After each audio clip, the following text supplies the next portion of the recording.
Hello friends, मैं यशवीन आपका स्वागत करती हूँ तक्षशिला ट्यूटोरियल्स के ऑनलाइन चैनल पर।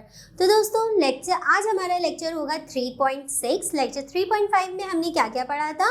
स्पर्मेटिड के बारे में पढ़ा था, युग्मक जनन के बारे में पढ़ा था, युग्मक जनन क्या होता है, युग्मक जनन कितने प्रकार से होता है। तो युग्मक जनन कितने प्रकार से था? 2 प्रकार से था।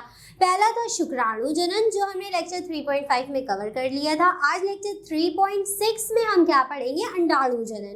ठीक, तो उससे पहले हम आपको बता दें कि शुक्राणु जनन में हमने क्या क्या पढ़ा था। शुक्राणु जनन में हमने 2 फेजेस पढ़ी थी, ठीक, यानी कि 2 प्रवस्थाएं थी। एक था स्पर्मेटिड का निर्माण, मतलब जिसमें हमने क्या किया था, स्पर्मेटिड को बनाया था कि किस तरीके से स्पर्मेटिड बनता है। उसकी 3 प्रवस्थाएं थी। 3 प्रवस्थाएं थी, जिसमें पहली प्रवस्था थी गुणन प्रवस्था, दूसरी प्रवस्था थी वृद्धि प्रवस्था और तीसरी प्रवस्था क्या थी? मैच्योरेशन फेज, जिसको हम क्या कहते हैं? परिपक्वन प्रवस्था। ठीक, जिसमें वो क्या होता है, पूरी तरीके से मैच्योर हो जाता है। फिर उसके बाद हमने पढ़ा था स्पर्मेटिड का कायांतरण। स्पर्मेटिड का कायांतरण पढ़ने के बाद हमारा स्पर्म जो यानी कि शुक्राणु था, उसका पूरी तरीके से निर्माण हो चुका था। और लेक्चर 3.5 में हमने एक और चीज देखी थी, शुक्राणु का structure, the structure of a sperm, यानी कि शुक्राणु का संरचना। उसकी संरचना में हमने देखा था कि उसमें क्या क्या चीजें होती हैं, एक्रोसोम कहाँ होते हैं, पूंछ कहाँ होती है, मध्य भाग 3 भागों में वो विभाजित होता है, उसके बारे में हमने सब कुछ पढ़ लिया था। तो आज लेक्चर 3.6 में हमें क्या पढ़ना होगा? अंडाणु जनन। अंडाणु जनन क्या होता है, जिसको अंड जनन भी कहते हैं अथवा अंडाणु जनन, इन दोनों का एक ही मतलब है। पिछले लेक्चर में हमने शुक्राणु जनन के बारे में पढ़ा था, आज हम पढ़ेंगे अंडाणु जनन के बारे में। तो चलिए अपना लेक्चर शुरू करते हैं, देखते हैं अंडाणु जनन में क्या क्या हमें पढ़ना है। अंड जनन अथवा अंडाणु जनन, ठीक, इन दोनों का एक ही मतलब है।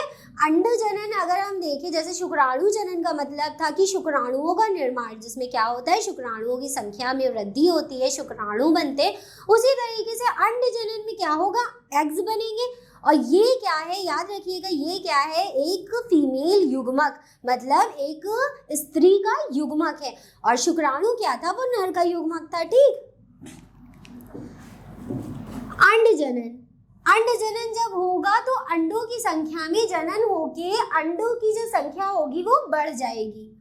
एक परिपक्वन मादा युग्मक, क्या मादा युग्मक है? मादा युग्मक क्या है? अंडाणु।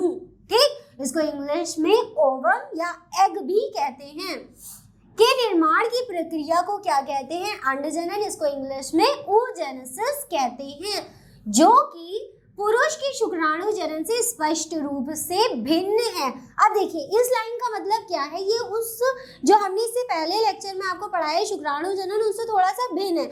उसमें कुछ अलग प्रवस्थाएं होती हैं, इसमें कुछ अलग प्रवस्थाएं थी। याद करिए, उसमें 2 मेन प्रवस्था थी, मतलब एक स्पर्मेटिड का निर्माण था और एक स्पर्मेटिड का कायांतरण था।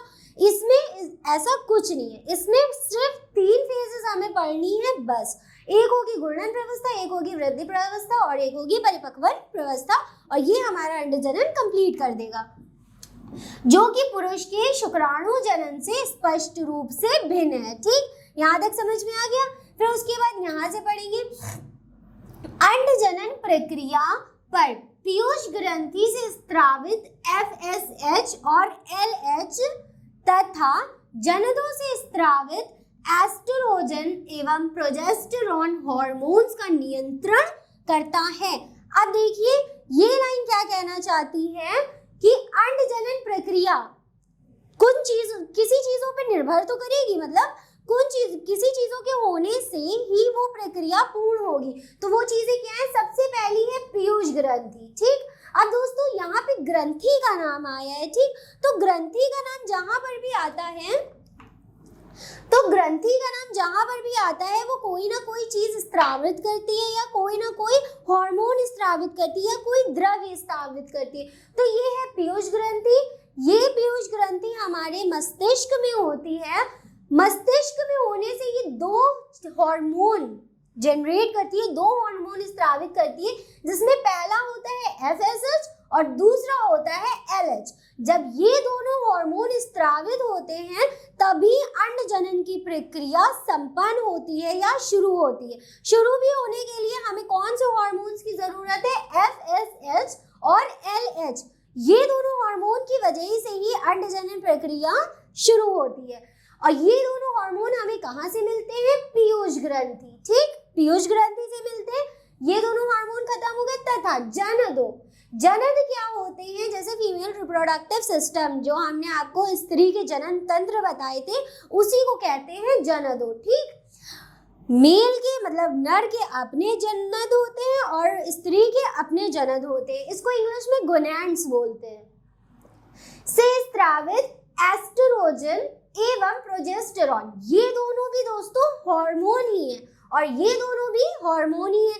बस मेन बात ये है कि एफएसएच और एलएच हार्मोन कहाँ से स्रावित होता है? पीयूष ग्रंथि से। और प्रोजेस्टेरॉन एवं एस्ट्रोजन और प्रोजेस्टेरॉन हार्मोन कहाँ से स्रावित होता है? जनदों से।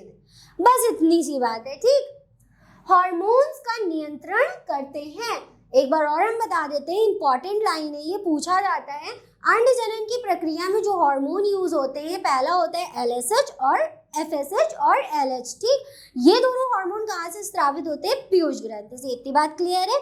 फिर दो हार्मोन के नाम हमें और याद करने हैं, एस्ट्रोजन एंड प्रोजेस्टेरॉन। इन दोनों के नाम आप अपने मुंह से भी लीजिए ताकि आपको याद हो जाए। याद करना इनको बहुत ज़्यादा ज़रूरी है। ये दोनों हार्मोन बहुत पूछे जाते हैं। डायरेक्ट यही क्वेश्चन आता है कि स्त्री में कौन से हार्मोन अंड जनन की प्रक्रिया के लिए कार्यांतरित होते हैं या कार्य में आते हैं।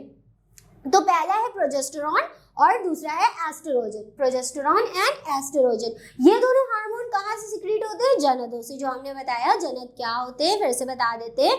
जो पूरा फीमेल रिप्रोडक्टिव सिस्टम हमने आपको पढ़ाया था, जो एग, ओवरी और फैलोपियन ट्यूब वगैरह पढ़ाए थे, ये सब क्या है? जनद में ही आते हैं। अंडाशय सब ये सब जनद में आते हैं और इसको इंग्लिश में गोनैड्स बोलते हैं, ठीक। यहाँ तक कंप्लीट हो गया। फिर उसके बाद यह प्रक्रिया निम्नलिखित चरणों में पूर्ण होती है। निम्नलिखित चरण इसके भी होंगे। सबसे पहला है घूर्णन प्रवस्था, जो हमने आपको पिछले लेक्चर में बताया था। घूर्णन प्रवस्था उसी प्रकार की ये प्रवस्था है। दूसरी है वृद्धि प्रवस्था और तीसरी हम पढ़ेंगे परिपक्वन प्रवस्था। घूर्णन प्रवस्था को इंग्लिश में मल्टीप्लिकेशन फेज कहते हैं, वृद्धि प्रवस्था को ग्रोथ फेज कहते हैं और परिपक्वन अवस्था को मैचुरेशन फेज कहते हैं। तो दोस्तों अब हमें क्या करना होगा? हमने आपको इन तीनों के नाम बताए, तो अब क्या करेंगे? इन तीनों को अच्छे से डिटेल में पढ़ेंगे। सबसे पहले घूर्णन प्रवस्था को देखेंगे, फिर वृद्धि प्रवस्था और फिर परिपक्वन प्रवस्था। आपको इन पॉइंट्स को याद करना बहुत ज़्यादा जरूरी है। आपको याद होना चाहिए कि अंड जनन में हमें कौन कौन सी प्रक्रियाएं करनी है और शुक्राणु जनन में हमने कौन कौन सी प्रक्रियाएं पढ़ी थी, ठीक। उसमें भी ये तीनों फेज थी, लेकिन इनसे भी बड़ी फेज, दो मेन फेजेस थी, जो कि क्या थी? स्पर्मेटिड का निर्माण। स्पर्मेटिड के निर्माण में हमने ये तीनों अवस्थाएं पढ़ी थी और स्पर्मेटिड के कार्यांतरण में हमने सिर्फ कुछ पॉइंट्स देखे थे कि किससे क्या बन रहा था। और लेकिन हमें इसमें अंड जनन में उस टाइप का कुछ नहीं पढ़ना है। इसमें सिर्फ यही तीन व्यवस्थाएं हमें पढ़नी है और अंड जनन कंप्लीट हो जाएगा, ठीक। तो चलिए अब हम क्या करेंगे? सबसे पहले घूर्णन व्यवस्था देखेंगे, उसको लिखते हैं और फिर हम उसे आपको समझाएंगे। दोस्तों अब हमने इसकी तीनों व्यवस्थाएं लिख दी हैं। अब हम एक एक करके आपको इसकी व्यवस्थाओं के बारे में बताएंगे और इसमें क्या क्या होता है ये समझाएंगे। सबसे पहली है घूर्णन व्यवस्था। घूर्णन व्यवस्था में क्या होगा? जैसे कि हमने शुक्राणु जनन में पढ़ा था, घूर्णन व्यवस्था में यानी कि मल्टीप्लिकेशन फेज में क्या होता है? जो भी युग्मक है उसकी संख्याओं में वृद्धि होती है। उसमें समसूत्री विभाजन होता है और वो अपनी संख्या में क्या करता है? वृद्धि कर देता है। तो घूर्णन व्यवस्था में बस यही होगा। बस थोड़ी सी चीजें हैं जो शुक्राणु जनन से अलग हैं, बाकी ज्यादातर चीजें थोड़ी सेम ही है, थोड़ी थोड़ी सी सेम है। घूर्णन व्यवस्था, इसमें क्या होता है? यह व्यवस्था भ्रूण अवस्था में ही प्रारंभ हो जाती है। मतलब ये व्यवस्था एक शिशु के जन्म से पहले ही प्रारंभ हो जाती है, भ्रूण में ही। जब उसके 9 महीने की पीरियड्स होते हैं उसमें ही वो प्रारंभ हो जाती है। फिर इसका अगला पॉइंट देखें तो अंडाशय के निर्माण के समय ही प्राथमिक जनन कोशिकाओं में बार बार समसूत्री विभाजन। अब दोस्तों यहाँ पे समसूत्री विभाजन लिखा है तो क्या होगा? घूर्णनी व्यवस्था तो ये है, समसूत्री विभाजन होगा अंडाशय में और अंडों की संख्या में वृद्धि होगी। समसूत्री विभाजन के फलस्वरूप अंडाशयी पुटिकाओं, अब इसको थोड़ा अच्छे से ध्यान कर लीजिए, अब इसका नाम आगे और आने वाला है। अंडाशयी पुटिकाओं का निर्माण होता है। सबसे पहली प्रवस्था में हमें सिर्फ इतना देखना है कि यह प्रवस्था भ्रूण अवस्था से ही प्रारंभ हो जाती है, पूर्ण हो जाती है। इसमें कुछ नहीं बनता, इसमें सिर्फ क्या बनता है, अंडाशयी पुटिकाओं। इसमें किसका निर्माण होता है, अंडाशयी पुटिकाओं का निर्माण होता है। किसके थ्रू होता है, समसूत्री विभाजन के थ्रू। पहले वाले पॉइंट में, हम पहले वाली प्रवस्था में हमें क्या पढ़ना है, इसका प्रारंभ भ्रूण अवस्था से ही पूर्ण हो जाता है, वहां पर ही पूर्ण हो जाता है। फिर उसके बाद अंडाशय के निर्माण के समय प्राथमिक जनन कोशिकाओं में, प्राथमिक जनन कोशिकाएं मतलब उसी के अंदर की जो कोशिकाएं होती हैं, अंडाशयों के अंदर की कोशिकाएं, उसी को प्राथमिक जनन कोशिकाएं कहते हैं। में बार बार क्या होता है, समसूत्री विभाजन। जहां समसूत्री विभाजन होगा वहां युग्मकों की संख्या बढ़ेगी ही, नॉर्मली बढ़ेगी, के फलस्वरूप क्या होती है, अंडाशयी पुटिकाएं बन जाती हैं। बस अब यहाँ पे होल्ड रखिएगा, यहाँ पे हमें क्या ध्यान है, अंडाशयी पुटिकाएं बन गई हैं। अंडाशयी पुटिकाएं बनने के बाद आती है वृद्धि प्रवस्था। वृद्धि प्रवस्था में क्या होगा, इनकी वृद्धि होगी। किसकी वृद्धि होगी, अंडाशयी पुटिकाओं की, जो कि हमारी पहली प्रवस्था में बनी थी। अब देखिए वृद्धि प्रवस्था में क्या है, यह प्रवस्था बहुत लंबी होती है, जबकि जो याली प्रवस्था थी ये भ्रूण में ही संपन्न हो जाती है। मतलब एक जो भ्रूण होता है अपने मादा के भ्रूण में ही वो उस प्रक्रिया को, उस प्रवस्था को संपन्न कर देती है। यह प्रवस्था बहुत लंबी होती है। अंडाशयी पुटिका, देखिए यहाँ पे नाम आया अंडाशयी पुटिका, ये इससे रिलेट कर रहा है और ये इससे रिलेट कर रहा है। ठीक, बस एक एक दो दो नाम का डिफरेंस है, उनको ही हमें ध्यान रखना है, बाकी कुछ नहीं। अंडाशयी पुटिकाओं की प्राथमिक जनन कोशिकाओं या अंडाणुजन, जिसको ऊगोनिया बोलते हैं, आप मन करे तो अंडाणुजन नाम याद कर लिए, या मन करे तो प्राथमिक जनन कोशिका। यहाँ पे भी आप यही कर सकते हैं, प्राथमिक जनन कोशिका या तो पढ़ लीजिए या अंडाणुजन पढ़ लिए। प्राथमिक जनन कोशिकाओं को इंग्लिश में कहते हैं प्राइमरी रिप्रोडक्टिव सेल्स। ठीक, प्राइमरी रिप्रोडक्टिव सेल्स। प्राथमिक मतलब होता है पहली, जिसको प्राइमरी बोलते हैं। जनन मतलब होता है रिप्रोडक्टिव, ठीक, जो पता ही है, जो हमारा पूरे चैप्टर का नाम ही है। और कोशिकाओं मतलब होता है सेल्स, और बहुत सारी कोशिकाओं से ही मिलके ये कोशिकाएं बनी होती हैं। या अंडाणुजन भी जिनको कहते हैं, ऊगोनिया के समूह में से एक कोशिका वृद्धि करके प्राथमिक अंडुक या जिसको प्राइमरी oocyte या कोशिका बनती है। अब देखिए वृद्धि बनी बहुत सारी पुटिकाएं, मतलब हमने आपको पहले ही बताया था अंडाशयी पुटिकाएं बनी, और अंडाशयी पुटिका एक नहीं बनी, बहुत सारी बन गई, 2 3 4 बहुत सारी बन गई, क्योंकि इसमें क्या हुआ था, समसूत्री विभाजन। ध्यान समझ में आ रहा है, बस इमेजिन करिए आप, आपको सारी चीजें आराम से समझ में आ जाएंगी। अंडाशयी पुटिका बनी, फिर उसके बाद जब वृद्धि प्रवस्था आई तो यह एक बहुत लंबी प्रवस्था होती है। उसके बाद यही अंडाशयी जो पुटिकाएं होती हैं वो अंडाणुजन के समूह में से बहुत ज्यादा, समसूत्री विभाजन ने क्या किया, बहुत ज्यादा, इसमें 1 पुटिका, 2 पुटिका, 3 पुटिका, 4, बहुत सारी पुटिकाएं बनी है। ठीक, लेकिन वृद्धि प्रवस्था में क्या होता है, इनमें से सिर्फ एक, अब मान लीजिए ये वाली थी, ये वाली जो कोशिका है प्राथमिक जनन कोशिका, जिसको अंडाणुजन बोलते हैं, ये धीरे धीरे बड़ी होती गई, इतनी बड़ी हुई, ठीक, फिर उसके बाद इतनी बड़ी हो गई, धीरे धीरे करके वृद्धि प्रवस्था में ये क्या करेगी, बड़ी हो जाएगी, क्योंकि इस प्रवस्था का नाम ही क्या है दोस्तों, वृद्धि प्रवस्था। तो इन सभी पुटिकाओं में से सिर्फ एक पुटिका जो होगी वो धीरे धीरे करके वृद्धि कर जाएगी। ये देखिए oogonia के समूह में से एक कोशिका, ठीक, जैसे कि हमने बताया इतनी सारी कोशिकाएं थी, उसमें से एक कोशिका वृद्धि करके प्राथमिक अंडुक यानी कि प्राइमरी ootyte या कोशिका बना लेती है। ये हो गई वृद्धि प्रवस्था पूरी। अब तीसरी हो गई परिपक्वन प्रवस्था, जिसको मैचुरेशन फेज भी कहते हैं। इसमें क्या पढ़ना है, पुटिका। पुटिका कहाँ से आई थी, पहली वाली प्रवस्था से, में उपस्थित प्राथमिक oocyte में प्रथम अर्धसूत्री विभाजन होता है। अब यहाँ पे क्या हुआ, अर्धसूत्री विभाजन किसमें हुआ दोस्तों, इसमें हुआ, जो हमारी कहाँ मिली थी, सेकंड प्रवस्था से, दूसरी प्रवस्था से। में क्या होता है, अर्धसूत्री विभाजन, पहली वाली में समसूत्री होता है, तीसरी वाली में अर्धसूत्री विभाजन होता है। इसके फलस्वरूप 2, अब देखिए यहाँ पे 2 नाम आए हैं, ठीक, 2 असमान अगुणित, अगुणित मतलब हैप्लॉइड, अगुणित कोशिकाएं बनती हैं एक बड़ी आगुणित द्वितीयक oocyte होती है तथा एक छोटी पोलर काय, जिसको पोलर बॉडी कहते हैं, का निर्माण होता है।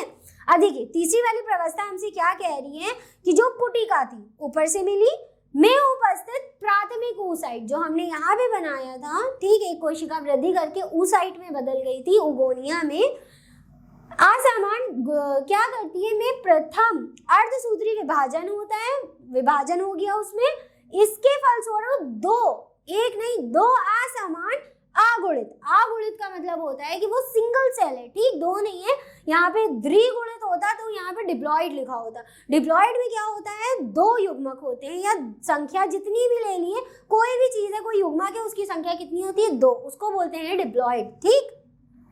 हैप्लॉइड लिखा है तो संख्या कितनी होगी, एक होगी। अगुणित है में दो असमान अगुणित कोशिकाएं बनती हैं, ठीक, दो कोशिकाएं बनी, दो कोशिकाओं में से एक कोशिका क्या थी, बड़ी अगुणित द्वितीयक oocyte, यहाँ पे प्राथमिक oocyte थी, यहाँ पे द्वितीयक oocyte, तथा एक छोटी कोशिका और बनती है जिसको कहते हैं पोलर काय या पोलर बॉडीज। यहाँ पे अंडजनन कंप्लीट हुआ। अंडजनन में हमें बस इतना ही पढ़ना था दोस्तों, ये अंडजनन बहुत ही इजी वे में लिखा है, इतना तो आपको याद करना ही करना है अंडजनन में, तो इसको अच्छे से पढ़ लीजिए, नोट्स में भी लिखा है, वहां से भी एक बार टैली कर लीजिए। अगर कोई डाउट्स है अंडजनन में तो आप हमें कांटेक्ट करके पूछ सकते हैं। तो चलिए अब आगे बढ़ते हैं अपने नेक्स्ट टॉपिक की तरफ, जो हमें आज इसी लेक्चर में कंप्लीट करना है, तो चलिए उसको भी पढ़ लेते हैं। चलिए दोस्तों अब हम पढ़ते हैं अपना अगला टॉपिक, जो कि है निषेचन एवं अंतरोपण। सबसे पहले हम पढ़ेंगे निषेचन के बारे में कि निषेचन क्या होता है, उसके बाद पढ़ेंगे अंतरोपण को। निषेचन को इंग्लिश में कहते हैं फर्टिलाइजेशन और अंतरोपण को इंग्लिश में कहते हैं इम्प्लांटेशन। निषेचन, जैसे कि दोस्तों निषेचन की क्रिया हम आपको पहले भी बता चुके थे, जब दो युग्मकों का संलयन होता है तो उसी प्रक्रिया को क्या कहते हैं, निषेचन कहते हैं। When two gametes are fused together, that process is called fertilization। ये होती है किसकी प्रोसेस, निषेचन की प्रक्रिया। इसके बाद हमें पढ़ना था कि इसमें इम्प्लांटेशन यानी कि अंतरोपण किस प्रकार से होता है, वो हम आपको बाद में बताएंगे। पहले निषेचन की प्रक्रिया कि किस प्रकार से दोनों गैमीट्स, दोनों युग्मक आपस में संलयित होते हैं। अब आपको पता ही होगा कि इसमें दो युग्मक क्या है, एक तो शुक्राणु है और दूसरा क्या है, अंडाणु है, या जिसको एग या अंड भी बोलते हैं। तो चलिए इन दोनों को जब संलयन होगा तो कौन सी प्रोसेस होगी, निषेचन की प्रोसेस होगी। इसमें देखते हैं क्या लिखा है, शुक्राणु। शुक्राणु दोस्तों क्या है, एक नर युग्मक है, ठीक। शुक्राणु जनन प्रक्रिया के थ्रू हमने क्या बना दिया, शुक्राणु बना दिया, और अंड जनन के थ्रू हमने क्या बना दिया, अंडाणु बना दिया। अब हमारे पास दोनों युग्मक पूरे पूरे हैं, अब हम इनका क्या करेंगे, आपस में संलयन करेंगे। शुक्राणु के साथ एक अंडाणु के संलयन की प्रक्रिया को क्या कहते हैं, निषेचन कहते हैं, ठीक। ये क्या हो गई, निषेचन की क्रिया हो गई। फिर इसके बाद निषेचन के दौरान अब हम जितनी प्रोसेस पढ़ेंगे इसमें क्या होगा, निषेचन की प्रक्रिया पढ़ेंगे। निषेचन के दौरान एक शुक्राणु अंडाणु के पारदर्शी अध्यावरण के संपर्क में आता है। अब इसका मतलब क्या है, हम आपको एक डायग्राम के थ्रू इसे समझाते हैं। मान लीजिए ये क्या है, एक अंड है, मतलब एक अंडाणु है, एक एग है, ठीक, और इसके ऊपर भी एक संरचना इस प्रकार की होती है, एक चढ़ी होती है, मतलब एक पारदर्शी अध्यावरण होता है, एक पारदर्शी अंडावरण। अंडावरण मतलब होता है अंडे के ऊपर चढ़ा हुआ एक आवरण, उसी को क्या कहते हैं, अंडावरण। अंडाणु के पारदर्शी अंडावरण से के संपर्क में आता है, कौन संपर्क में आता है, शुक्राणु। अब यहाँ पे हम एक डायग्राम बना देते हैं शुक्राणु का, छोटा सा ऐसे ही डायग्राम बना रहे हैं शुक्राणु का। ये मानिए शुक्राणु है, और क्योंकि हम कौन सी प्रोसेस पढ़ रहे हैं, निषेचन की पढ़ रहे हैं, तो निषेचन में क्या होगा, अंडाणु और शुक्राणु के बीच में संलयन होगा। तो ये हो गया क्या, शुक्राणु हो गया, और ये हो गया अंडाणु। तो इन दोनों का संलयन ही क्या कहलाएगा, निषेचन की प्रोसेस। पारदर्शी अध्यावरण, ये हो गया इसका पारदर्शी अध्यावरण के संपर्क में आता है। ये शुक्राणु यहाँ से कहाँ आ जाएगा, इस पारदर्शी माध्यम के संपर्क में आ जाएगा। मान लीजिए शुक्राणु यहाँ से यहाँ पे आ गया, ठीक, यहाँ पे ये शुक्राणु आ गया। उसके बाद और अतिरिक्त शुक्राणुओं के प्रवेश हेतु उसके उक्त स्तर में बदलाव प्रेरित हो जाता है। इस प्रकार यह सुनिश्चित होता है कि एक अंडाणु को केवल एक ही शुक्राणु निषेचित कर सकता है। अब इस लाइन का मतलब क्या है? मान लीजिए एक शुक्राणु ये है, ठीक, और एक शुक्राणु ये है, इन दोनों में रेस चल रही है। तो आप देख रहे हैं पहले कौन पहुंचा? ये वाला शुक्राणु पहुंचा। तो अंडे को कौन निषेचित करेगा, ये वाला कि ये वाला? अगर आपने कहा ये वाला तो बिल्कुल सही बात है, जो रेस में जीत गया वही क्या करेगा? अंडाणु को निषेचित करेगा। ये वाला शुक्राणु जो है वो देर से पहुंचेगा। ये वाला शुक्राणु तो देखिए इसमें तो पूरी फिनिशिंग लाइन को छू ही लिया है। फिनिशिंग लाइन यहाँ पे क्या है? पारदर्शी अध्यावरण है। इस फिनिशिंग लाइन को किसने छुआ? ये वाले शुक्राणु ने। इस वाले शुक्राणु ने पारदर्शी अध्यावरण को छू लिया और कहाँ प्रवेश कर दिया? अंडाणु के अंदर, ठीक। अब इसके अंदर जैसे कि हम जानते हैं यहाँ पे इसका क्या होता है? एक्रोसोम, डीएनए और जो है इसके अंदर का न्यूक्लियस, ये सब कहाँ होता है? इसी के अंदर होता है। ये जाके इसके अंडाणु के अंदर के न्यूक्लियस को फ्यूज कर देगा साथ में। तो लीजिए निषेचन की प्रक्रिया संपर्क हो गई। लेकिन अभी तक हमने यहाँ तक पढ़ा है, यहाँ तक समझा दिया। अभी चलिए इसके आगे देखते हैं। इस प्रकार यह सुनिश्चित हो जाता है कि एक अंडाणु को केवल एक ही शुक्राणु निषेचित कर देगा। अब ये वाला शुक्राणु जो पहले पहुंच गया यही इस अंडाणु को निषेचित करेगा। ये वाला यहाँ तक आ भी जाएगा तो भी इसका कोई काम नहीं है, ये बेकार हो गया, ये यहीं पे खत्म हो जाएगा। फिर आगे देखते हैं, अग्रपिंडक का स्त्रावण शुक्राणु के पारदर्शी अध्यावरण के माध्यम से अंडाणु के कोशिका द्रव्य तथा प्लाज्मा झिल्ली में प्रवेश करने में मदद करता है। अब देखिए अग्रपिंडक, अग्रपिंडक क्या होगा? जब हमने आपको शुक्राणु की संरचना दिखाई थी, कुछ इस प्रकार से हमने आपको शुक्राणु बना के दिखाया था, तो उसमें सबसे ऊपर का ये वाला भाग क्या कहलाया था? अग्रपिंडक। अग्र मतलब होता है आगे, देखिए ये आगे ही है, और पिंडक मतलब होता है उसका एक पिंड, कोई भी पिंड ले लिए। ये क्या है? अग्रपिंडक, एक्रोसोम। सबसे पहले अंडाणु के संपर्क में यही अग्रपिंडक ही आता है। अग्रपिंडक का स्त्रावण शुक्राणु के पारदर्शी अंडावरण के माध्यम से अंडाणु के कोशाद्रव्य। अब देखिए कोशाद्रव्य हमें कहाँ मिलेगा? अंडाणु के अंदर मिलेगा। यहाँ पर है क्या? कोशाद्रव्य, ठीक। और प्लाज्मा झिल्ली जो यहाँ पे लिखा है, प्लाज्मा झिल्ली को इंग्लिश में प्लाज्मा मेम्ब्रेन कहते हैं, और कोशाद्रव्य को साइटोप्लाज्म। जैसे कि आप सभी जानते हैं कि साइटोप्लाज्म क्या होता है? सेल के अंदर एक लिक्विडी फ्लूइड यानी कि एक द्रव्य भरा होता है जिसको ही कोशाद्रव्य कहते हैं। अब इसके नाम ही से देख लिए, कोशा मतलब हो गया कोशिका, और द्रव्य मतलब क्या हो गया? एक द्रव्य जो कि कोशिका के अंदर भरा होता है, ठीक। और प्लाज्मा झिल्ली, प्लाज्मा झिल्ली ज्यादातर आउटर कॉर्नर से यानी कि बाहर की तरफ हमें मिलती है, जैसे कि ये ले लीजिए, ठीक। ये वाला जो है ये क्या है? प्लाज्मा झिल्ली है। प्लाज्मा झिल्ली के संपर्क में प्रवेश करने में मदद करता है। कौन मदद करता है? अग्रपिंडक। अग्रपिंडक ही सबसे पहले क्या काम करता है? उसके अंदर अंडाणु के अंदर घुसने में मदद करता है। फिर चलिए यहाँ तक हो गया। यह अंडाणु के अर्धसूत्री विभाजन को प्रेरित करता है। अब ये मान लीजिए यहाँ से कहाँ आ गया? यहाँ अंदर आ गया, ठीक। ये अग्रपिंडक है इसका आगे की तरफ, ये इसके अंदर एक्रोसोम है, फिर ये यहाँ पे माइटोकॉन्ड्रिया होती है, ठीक। अब माइटोकॉन्ड्रिया का काम क्या होता है? जो यहाँ पे हमें मिलती है, बहुत ज्यादा इंपॉर्टेंट है। माइटोकॉन्ड्रिया क्या करती है? आप देखिए ये बेचारे यहाँ से तैर के यहाँ आया, फिर यहाँ से तैर के यहाँ आया, तो इसको भी तो एनर्जी चाहिए, इसको भी तो ऊर्जा चाहिए। तो ऊर्जा कौन देता है? एक सेल में ऊर्जा का क्या कौन काम करता है? कौन खाना बनाता है? तो माइटोकॉन्ड्रिया ही तो बनाती है। तो इस प्रकार से शुक्राणु को भी गति करने के लिए ऊर्जा चाहिए, और वो ऊर्जा उसको कौन देता है? माइटोकॉन्ड्रिया देती है।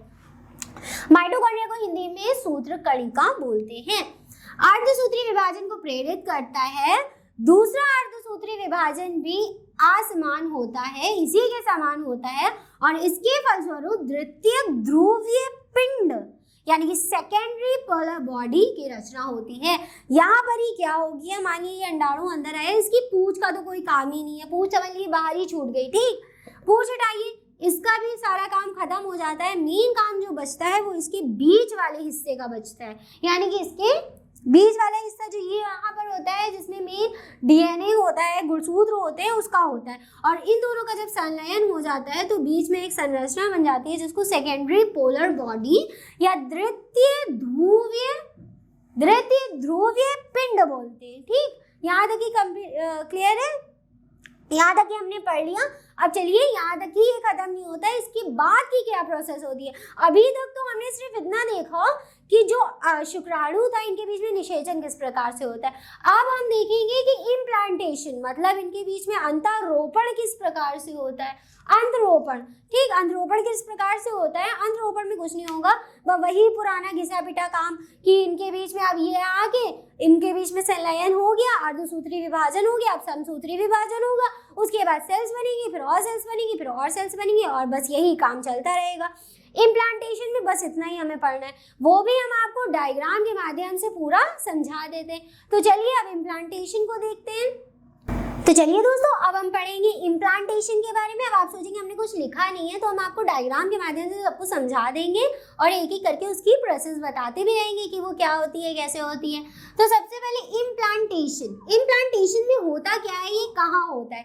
सबसे पहले तो इम्प्लांटेशन होता है फैलोपियन ट्यूब यानी कि अंडवाहिनी में।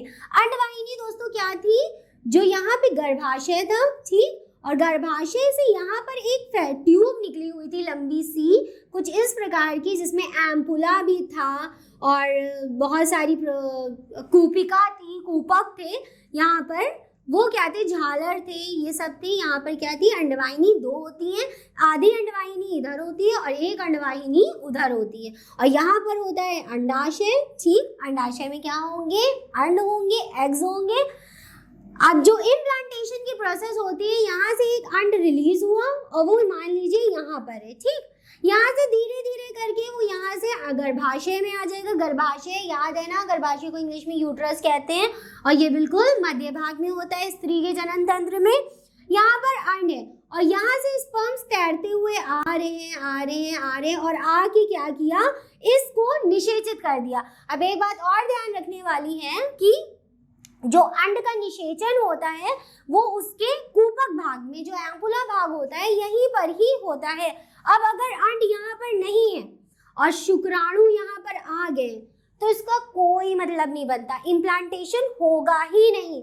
लेकिन अगर इन दोनों की टाइमिंग बिल्कुल सही है, दोनों एक ही समय पर एक ही जगह पे पहुंच गए, एक ही जगह कहाँ है, एम्पुला पे पहुंच गए, तुम्बिका पर पहुंच गए, तो क्या होगा, दोनों का इम्प्लांटेशन हो जाएगा, दोनों का निषेचन हो जाएगा। यहाँ तक कि अंडाणु आया, ठीक, यहाँ पे अंडाणु है, यहाँ पे उसने उसको फ्यूज कर दिया। अब ये देखिए, यहाँ पे सबसे पहली ए हम लिखते हैं, ए प्रोसेस, ठीक। ए प्रोसेस में क्या है, ये नॉर्मल अंडाणु है जो यहाँ पर है। फिर उसके बाद क्या होता है, ये अंडाणु और ये उसके ऊपर की कवरिंग जो अंडावरण है, यहाँ पे क्या आ गया, शुक्राणु। शुक्राणु आके क्या करेगा, इसके अंदर संलयित हो जाएगा। इसकी पूंछ और इसका ये तो बाहरी छूट जाएगा, ठीक, ये बाहरी छूट जाएगा और इसका जो सिर्फ ये वाला भाग है वो अंदर की तरफ आ जाएगा। फिर इसके बाद क्या होगा, अंडाणु के अंदर सूत्री विभाजन, समसूत्री विभाजन होने लगेगा। ये जो अंदर आई है, ये दोनों आपस में संलयित हो जाएंगे तो कुछ इस प्रकार की संरचना बन जाएगी। ये दोनों के अंदर क्या है, अपना अपना केंद्रक है, ये दोनों अपने संलयन कर देते हैं, निषेचित कर देते हैं एक दूसरे को। फिर उसके बाद इसकी और प्रोसेस बनती है, आगे बढ़ेंगे तो फिर ये अंडाणु और अंडाणु के ऊपर ये उसका अध्यावरण, उसके बाद यही दो हैं वो किस में चेंज हो जाएंगी, 4 में हो जाएंगी। कुछ इस प्रकार की संरचना बन जाएगी, हमको देखने को मिलेगी। और दोस्तों ये याद रखिएगा, यहाँ पे नहीं हुआ है संलयन, यहाँ पे संलयन पूर्ण हो गया, ये है, ठीक। ये वाली जो प्रोसेस है, अब ये 4 से किस में बदल जाएगी, 8 में बदल जाएगी। सबसे पहले क्या थी, एक ही आके मिल गई, तो कितनी बन गई, 2 बन गई, 2 से 4 बन गई, 4 से अब कितनी बन जाएंगी, 8। गिन लीजिए, 1 2 3 4 5 6 7 और 8, इन सब का केंद्रक भी बना दिए, ठीक, ये डॉट्स रख दिए कि इनके अंदर क्या है, इनका निषेचन पूर्ण हो चुका है। 4 से किस में बदल गई, 8 से ये बदलेंगी 16 में। लेकिन इस वाली फेस को और इस वाली फेस को कहते हैं कोरक खंड। ये हो गई ए, ये हो गई बी, ये हो गई सी, ये हो गई डी और ये हो गई ई। यानी कि यहाँ तक की जितनी फेज है इसका एक नाम दे दिया गया है कि इसको बोलेंगे कोरक खंड। ठीक, कोरक खंड को इंग्लिश में बोलते हैं ब्लास्टोमेयर। यहाँ तक की बनी। बस इतना हमें ध्यान रखना है कि नॉर्मल एग है, फिर उसके बीच में निषेचन होगा तो क्या होगा, सेल्स डिवाइड ही तो होंगी, मतलब उनमें गुणन व्यवस्था ही तो होगी। 2 बनी, 2 से 4 बन गई, 4 से 8 बन गई। 8 तक की जैसे ये बनी, इनको हमने एक नाम दे दिया जिसको कह दिया कोरक खंड और जिसको इंग्लिश में कहते हैं ब्लास्टोमेयर। फिर ये 8 से किस में बदल जाएंगी, 16 में। गिन भी लीजिएगा 16, 1 2 3 4 5 6 7 8 9 10 11 12 13 14 15 16 और इनके सबके बीच में डॉट्स रख दीजिएगा इस प्रकार से। ठीक, तो ये 16 बन गई। अब ये जो 16 बनी इसको बोला मैरुला, इसको इंग्लिश में हिंदी में भी मोरुला ही कहते हैं। मोरुला बना। मोरुला बनने के बाद ये धीरे धीरे इम्प्लांटेशन इसका और बढ़ता जाएगा, इसमें और संख्या में क्या सेल्स बनती जाएंगी। यहाँ तक कि आपको समझ में आया कि मोरुला बना, मोरुला बन जाता है। मोरुला को हिंदी में कहते हैं तूतक। ठीक, तूतक बोलते हैं। फिर इसके अंदर की जो ये गर्भाशयी, इसके अंदर की जो आपको स्तर दिख रहा है, समूह दिख रहा है, इसको अंतःकोशिका समूह बोलते हैं। ठीक, इसके अंदर का जो भाग होता है, सबके अंदर के भाग को अंतःकोशिका समूह बोलते हैं, कोशिका के अंदर का भाग जो होता है। फिर इसके अंदर ये 16 कोशिकाएं हमने बनाई थी, इनको कह दिया मोरुला यानी कि तूतक। यहाँ तक जितनी हमने कोशिकाएं बनाई थी, सबसे पहली ये वाली पहली थी 2, 2 से 4, 4 से 8, यहाँ तक इसको कहा था कोरक खंड ब्लास्टोमेयर। और जब ये 16 या उससे आगे बढ़ी तो इसको कह दिया क्या, तूतक। बस यही 2 नाम है। ठीक, अब देखिए ये जितनी प्रोसेस करी है ये यहाँ पे कैसे कहाँ पर होती है, तो इसको भी हम आपको बता देते हैं। मान लीजिए यहाँ पे ये वाला है प्रोसेस, ये वाली है। फिर जो हम इसके आगे एरो बना के, ये वाला जो अंड है ये बी है। ठीक, यहाँ पे ये क्या हो गया, निषेचित हो गया। ये वाला यहाँ पे निषेचित हो गया, ये वाला हो गया ए, ये हो गया बी। ठीक, यहाँ पे ये निषेचित हो गया। निषेचित के आगे ये बढ़ेगा, ये वाला अंडाणु है सी। यहाँ पे क्या बन गया, इसकी कोशिकाएं 2 में विभक्त हो गई। फिर उसके बाद जब ये आगे बढ़ा तो ये है डी वाली प्रोसेस। यहाँ पे क्या हो गई, कोशिकाएं और विभक्त हो गई। क्या बन गया, ब्लास्टोमेयर बन गया। ब्लास्टोमेयर क्या है, कोरक खंड। कोरक खंड बन गया। फिर उसके बाद जब ये आगे बढ़ा तो ये वाला जो है वो क्या है, ई। ये वाली जो है ई है। ठीक, डी फिर ई, कोरक खंड बन गया। फिर उसके बाद ये वाली प्रोसेस आ गई एफ, यहाँ पे लिख देते हैं एफ।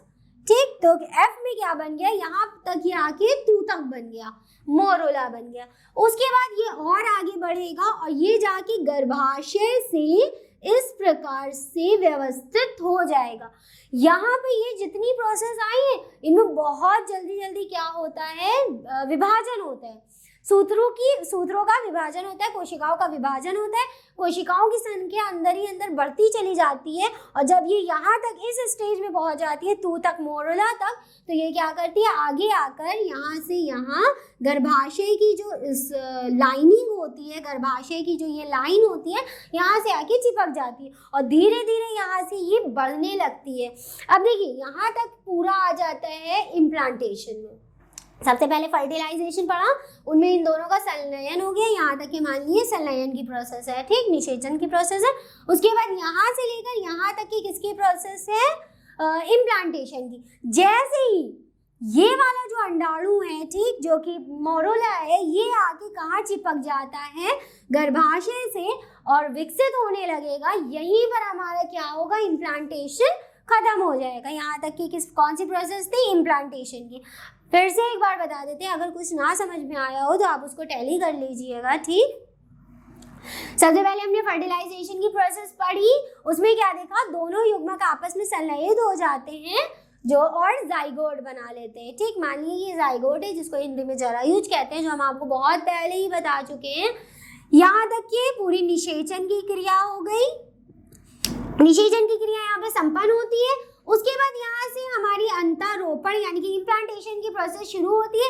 इसमें क्या होता है, सेल्स डिवाइड होती है, यानी कि सेल में विभाजन होता है, समसूत्री विभाजन होता है, अर्धसूत्री विभाजन होता है, जिससे कि इनकी संख्या जो है द्विगुणित हो जाती है। द्विगुणित मतलब क्या होती है, इनकी संख्या में वृद्धि होकर ये डबल हो जाती है। तो देखिए यहाँ पर क्या बन गया था, हमारा जरायुज जिसको जाइगोट बोलते हैं, उसके बाद इनमें विभाजन हुआ तो 2 सेल बन गई, 2 से 4 सेल बन गई, 4 को अगर डबल करेंगे तो कितनी बन जाएगी, 8 सेल बन गए। यहाँ तक की प्रोसेस को कहा, यहाँ तक के जो इस भाग है इसको कहा हमने कोरक खंड, इंग्लिश में बोला तो ब्लास्टोमेयर। यहाँ तक क्या हो गया, अब ये जो 8 सेल्स हैं ये फर्दर जब विभाजन करेंगी तो 8 से कितनी बन जाएंगी, 16 बन जाएंगी। ठीक, तो ये 8 से 16 बन गई, एफ वाली प्रोसेस। ठीक, 2 तक मोरुला बोल दिया इनको। फिर ये क्या करेंगी, आगे बढ़कर गर्भाशय ग्रीवा से चिपक जाएंगी और धीरे धीरे करके विकसित होती रहेंगी। दोस्तों यहाँ पे हमारा लेक्चर कंप्लीट होता है, यहाँ तक कि इम्प्लांटेशन में हमें बस इतना ही पढ़ना था। इसके बाद हम क्या पढ़ेंगे, सहगर्भता के बारे में, और वो उसमें कैसे वृद्धि होती है उसके बारे में पढ़ेंगे। वो हम अपने नेक्स्ट लेक्चर में पढ़ेंगे 3.7 में, और 3.7 इस चैप्टर का लास्ट लेक्चर होगा। उसके बाद ये चैप्टर हमारा कंप्लीट हो जाएगा, उसके बाद हमारा 4th चैप्टर शुरू होगा, 4th वाला। ठीक दोस्तों, तो चलिए यहाँ पे ये खत्म होता है। इस लेक्चर से रिलेटेड सारे नोट्स आपको नीचे डिस्क्रिप्शन बॉक्स में मिल जाएंगे। अगर फिर भी आपको इस लेक्चर से रिलेटेड कोई भी डाउट है तो आप हमें इजीली कांटेक्ट करके नंबर पे पूछ सकते हैं। हम आपको उसकी जो भी असुविधा होगी उसके जवाब देंगे, जो भी आपको नहीं समझ में आया होगा उसके बारे में आपको बता देंगे फिर से। तो दोस्तों बस यहाँ तक कि हमें याद रखना है कि यहाँ पर आएगा, ठीक, और यहाँ पर हमने छोड़ा है। कल के लेक्चर में, अपने नेक्स्ट लेक्चर में हम इसको यहीं से कंटिन्यू करेंगे, ठीक, कि इसके बाद क्या प्रोसेस होती है। इसके बाद आती है सहगर्भता की, जिसको प्रेगनेंसी बोलते हैं, वहीं से शुरू करेंगे। ठीक, तो चलिए दोस्तों ये लेक्चर हमारा यहीं खत्म होता है। तो दोस्तों आज के लेक्चर में बस इतना ही, मिलते हैं अपनी नेक्स्ट क्लास में। Thank you.